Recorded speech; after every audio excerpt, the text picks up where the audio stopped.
जय माँ लक्ष्मी। आज के इस पावन अवसर पर हम आपके लिए लेकर आए हैं महालक्ष्मी व्रत कथा।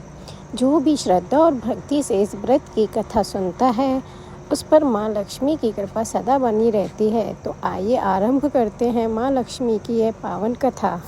एक समय धर्मराज युधिष्ठिर भगवान श्री कृष्ण से बोले, हे पुरुषोत्तम, खोए हुए मान सम्मान की पुनः प्राप्ति कराने वाला और पुत्र आयु सर्वश्रेष्ठ तथा मनवांछित फल को देने वाला कोई वृतांत मुझे कहिए। श्री कृष्ण जी ने युधिष्ठिर से कहा, हे राजन, सतयुग के प्रारंभ में जब दैत्यराज वृत्रासुर ने देवताओं के स्वर्ग लोक में प्रवेश किया था, तब यही प्रश्न इंद्र ने नारद मुनि से किया था। इंद्र के पूछने पर नारद ने तब इस प्रकार का वर्णन किया।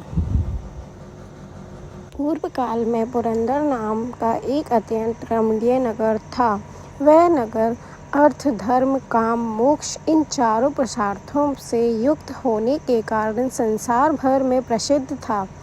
उसमें मंगलसेन नाम का एक राजा राज्य करता था। उसकी चिलदेवी और चौलदेवी नामक रूपवती रानियां थीं।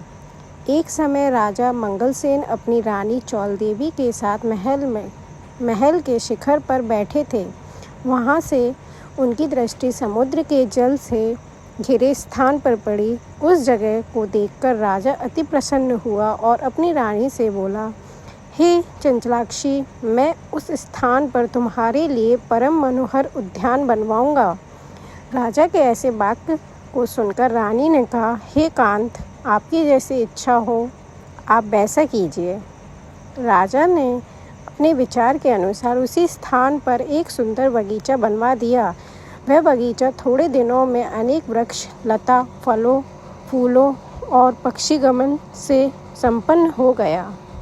एक समय उस उद्यान में मेघ तुल्य काला और वर्ण चंचल नेत्रों से युक्त शुक्र घुस आया। उसने आकर वृक्षों को तोड़ डाला और उद्यान को चौपट कर डाला। यही नहीं, उस शुक्र ने बगीचे के कई रखवालों को मार डाला। तब उद्यान के रक्षक उससे भयभीत होकर राजा के पास गए और सब हाल कहा सुनाया। अपने परम रम्य उद्यान के उजड़ने की बात सुनकर राजा के नेत्र क्रोध से लाल हो गए। राजा ने अपनी सेना को आज्ञा दी कि शीघ्र जाकर उस शुक्र को मार डालो। यही नहीं, राजा स्वयं मतवाले हाथी पर सवार हो उद्यान की ओर चल पड़ा। तब राजा बोला कि यदि किसी की बगल से यह शुक्र निकल जाएगा तो मैं उस सिपाही का सर शत्रु की भांति काट डालूंगा। राजा के ऐसे वचन सुनकर वह शुक्र जिस भाग में राजा खड़ा था उसी मार्ग से मनुष्यों को विदीर्ण करता हुआ निकल गया। राजा अपने हाथी को मारता ही रह गया। राजा लज्जित होकर उस शुक्र का पीछा करते हुए सिंह बाघों से युक्त घोर वन में जा निकला। शुक्र से मुठभेड़ हुई और राजा ने अपने बाण से उसे भेद दिया। बाण लगते ही शुक्र अपने उद्यम शरीर को छोड़कर दिव्य गंधर्व रूप में आ गया और विमान पर चढ़कर स्वर्ग की ओर जाने लगा। गंधर्व ने राजा से कहा, हे महिपाल, आपने मुझे शुक्र योनि से छुड़ाकर बड़ी कृपा की। मैं चित्र नामक गंधर्व हूँ। एक समय जबकि ब्रह्मा जी देवताओं के बीच में बैठे हुए मेरा गायन सुन रहे थे, तब मुझसे ताल स्वर की भूल हो जाने से उन्होंने रुष्ट होकर मुझे श्राप दिया था कि तू पृथ्वी पर शुक्र होगा। जिस समय राजा मंगलसेन तुझे अपने हाथों से मारेंगे तब तू शुक्र योनि से मुक्त होगा। सो यह श्राप आज पूरा हुआ। हे राजन, मैं आपके कृत्य से प्रसन्न हुआ। आप भविष्य में महालक्ष्मी व्रत करके सार्वभौम राजा हो जाएंगे, ऐसा मेरा आशीर्वाद है। वह चित्र गंधर्व राजा मंगलसेन को ऐसा आशीर्वाद देकर अंतर्ध्यान हो गया। राजा भी वहाँ से अपने नगर के लिए चलने को उद्यत हुआ। त्यों ही उसे एक ब्राह्मणी दिखाई दिया। राजा ने ब्राह्मण से प्रश्न किया कि हे देव, आप कौन हैं? इस बार। इस पर ब्राह्मण ने उत्तर दिया, हे राजन, मैं आपके ही राज्य का एक नागरिक हूँ। आप इस समय दुखी दिखाई देते हैं, इसलिए कहिए मैं आपकी क्या सेवा कर सकता हूँ। राजा ने तब ब्राह्मण से कहा कि वह उसके घोड़े को निकट के जलाशय से पानी पिलवा लाएं। ब्राह्मण ने ऐसा ही किया। वह घोड़े की पीठ पर सवार होकर जलाशय की ओर जाता है। बटुक जलाशय के निकट पहुंचकर देखता है कि वहां दिव्य वस्त्र और अलंकार पहने हुए बहुत सी स्त्रियां कथा कह रही हैं। तदंतर वह बटुक भी उन स्त्रियों के पास जाकर अपना परिचय देकर नाना प्रकार के प्रश्न करने लगा। हे स्त्रियां, आप यह भक्ति भाव से क्या कर रही हैं? इसके करने से क्या फल मिलता है? इन देवियों ने तरस खाकर उस ब्राह्मण से कहा, यह महालक्ष्मी की पूजा हो रही है और जो कथा हम कह रही हैं उसी व्रत की कथा है। अतः आप एकाचित्त होकर इस कथा को सुने। इस व्रत को करने से हर प्रकार की संपत्ति प्राप्त हो सकती है तथा अपना खोया यश भी प्राप्त हो सकता है, इसमें कोई संदेह ना करें। इस प्रकार बटुक को उन स्त्रियों ने व्रत का वृतांत कहा सुनाया। बटुक ने घोड़े को जल पिलाया और राजा के लिए कमल के पत्ते व जल लेकर वहां से लौट आया।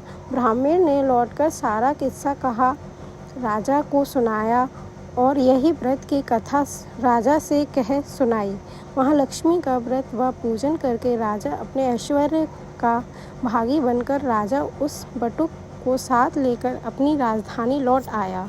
सबसे पहले राजा अपने मित्र बटुक के साथ अपनी बड़ी रानी चौलदेवी के महल में जाता है। रानी राजा के हाथ में व्रत का बंधा हुआ डोरा देखकर रुष्ट हो जाती है। वह वन में यह डोरा किसी अन्य स्त्री ने राजा के हाथ में बांधा है, ऐसा विचार कर वह डोरा राजा के हाथ से तोड़कर फेंक देती है। उसी समय राजा की छोटी रानी चिलदेवी वहां आ पहुंचती है और उस डोरे को उठा लेती है और पास खड़े बटुक से उस डोरे का रहस्य जान लेती है। दूसरे वर्ष जब महालक्ष्मी व्रत का दिन आता है तब वह राजा अपने हाथ के डोरे को देखता है और चिलदेवी के महल में व्रत पूजा आदि का संदेश पाकर पहुंच जाते हैं। वे इस प्रकार चौलदेवी से नाराज हो जाते हैं और चिलदेवी से प्रसन्न हो जाते हैं। पूजन के दिन ही लक्ष्मी चौलदेवी रानी के महल में एक वृद्ध का रूप धारण करके पहुंचती हैं। वहां चौलदेवी लक्ष्मी का अनादर करती हैं। तब अप्रसन्न होकर लक्ष्मी जी चौलदेवी को श्राप देती हैं कि वह जात तेरा मुख शुक्री के जैसा हो जाएगा। जब तू अंगिरा ऋषि के यहाँ जाएगी तब वहाँ कृत्य से अपना स्वरूप प्राप्त करेगी। इसके बाद लक्ष्मी जी रानी चिलदेवी के महल में गई। वहाँ रानी ने उनका बड़ा आदर किया तो प्रसन्न होकर लक्ष्मी जी ने कहा, हे रानी, मैं तेरा पूजन तथा आदर सत्कार से प्रसन्न हुई, तू वर मांग। रानी ने कहा, हे देवी, जो भी तुम्हारे इस व्रत को करे उसके घर में सदा निवास करो तथा जो भी इस व्रत कथा को पढ़े या श्रवण करे उसकी मनोकामनाएं पूरी किया करो। मैं आपसे यही वरदान चाहती हूँ। तब लक्ष्मी जी वरदान देकर अंतर्ध्यान हो गई। उस दिन रानी चौलदेवी शुक्री जैसे मुख हो जाने के कारण अपने द्वारपाल से अपमानित होती हैं। तब रानी अपना मुख दर्पण में देखती हैं तो वह पछताती हैं। फिर वह लक्ष्मी के बताए अनुसार अंगिरा ऋषि के कहने अनुसार महालक्ष्मी व्रत करती हैं और अपना खोया रूप प्राप्त करती हैं। ऋषि के आग्रह से राजा मंगलसेन अपनी बड़ी रानी को ग्रहण करता है। इस प्रकार राजा अपनी दोनों पत्नियों के साथ बहुत वर्षों तक राज्य करते रहे।